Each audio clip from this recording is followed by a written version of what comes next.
Terry Schilling, president of the American Principles Project, and Avita Duffy, staff writer at The Federalist, join me now. Terry, I'm not handing a missile to AI yet. No, sir. And this is totally unethical. It's, we've seen dozens and dozens of sci-fi movies take it to this level, and it's always working out to be a nightmare. Human beings should be the only ones that are responsible for taking another human being's life if and when it comes to that situation. But this is a dark, brave new world that we're entering, and it's very scary. We should be killing this program as soon as possible. Yeah, no, I agree. Avita, this is like, look, I've had to take people's lives before on the battlefield. It is a serious decision, and shouldn't be calculated by an advanced TI-83. Right. I mean, there's a serious moral question here. Think about it, in a more immediate term, right? If you had like robots suddenly becoming police officers, turning their weapons on civilians, there's an empathy that's lost when we replace humans with AI. And there's also another spiritual dimension to this, because there's a lot of scientists, people in the AI world who don't believe in God, but they're beginning to view AI like a god. This is really a scary proposition, replacing humanity with technology, and almost starting to there's an element of worship to AI that I'm seeing, and it's really something that we should be wary of. There's a practical element to it, right? The immediate life being lost, and then there's a spiritual element. Yeah, no, it's crazy.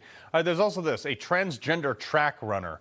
Okay, this, Terry, drives me nuts. Competing with women, won 3 races very handedly over the weekend. And you want proof that men and women are different? When you compare his numbers, because it's a guy running with women, when you compare those numbers against the men's category, he would have finished dead last for at least 2 of the races. No, that's exactly right, Carl. And, what you have to realize is that at least the gaslighting is over. Right. This transgender sports issue has been something that myself and my organization have been working on for quite some time. And in the early days, in 2016, 2017, they just gaslit us and said that this wasn't happening, that it's not happening enough, and it's not a big deal. Well, this is happening now. It's everywhere, and it's taking opportunities and championships away from our daughters and our girls. It's a travesty, and we need to keep fighting. We need to finish the job. And this is why we got to get President Trump elected. Yeah, no, I agree. Well, look, Avita, there's a new study out there that really actually does prove that abortion and pregnancy loss is actually linked to a higher risk of heart disease in women. I mean, I imagine it's because of the stress imposed on it, both physical and mental, but what do you say?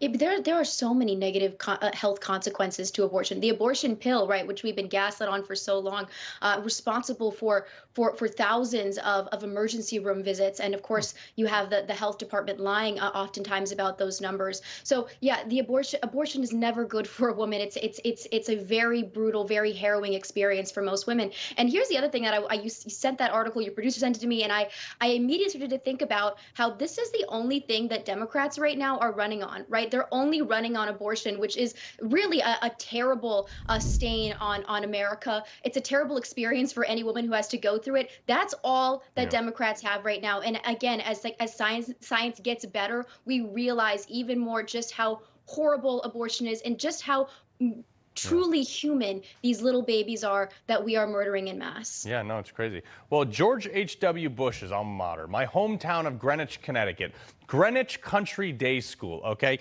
This one, Terry, they threw this beach party for only people of color, seemingly excluding white people. Again, they did this back in 2022 with their cider and donuts, where they excluded white people, and people blew them up on the internet. They called them donors and parents. Everybody lost their mind. They apologized, but now they just went back. This is proof that if you don't fire these people and you just brush it under the rug, they'll just do it again. That's right, and we have to start using our dollars when we deal with these people. We need to stop giving them all this money. This is a school that charges tens of thousands of dollars per year. I'm sure that the amount of minority students there is not very. Yeah, $60,000 a year. I mean, I'm sure there's not a lot of minority people that can afford that. It's absolutely it's a travesty. It's totally disgusting. Well, Avita, Mark Zuckerberg, the king of climate change, and all his activism is showing off his new. This is a super cool yacht. $300 million, though. That's the price tag. Now, he can race around burning hundreds of gallons of diesel fuel an hour, doing whatever he wants. But you and I got to switch to electric cars and can't have coal power plants. Right, the hypocrisy of this is just infuriating, and it's not just telling people whether they can use a gas-powered vehicle. They also want to eliminate meat, dairy. They want to limit your clothing consumption. Right. They want to get rid of air travel. Literally everything about this movement is Yeah. completely hypocritical and elitist. People that push for the climate change cult are really rich. Individuals who will still have mansions, will still, use their yachts, will still eat steak, while the rest of us Yeah. are cold, poor, and hungry. Yeah, and I think he has a helicopter pad on that yacht too. Terry Schilling, Avita Duffy, pleasure.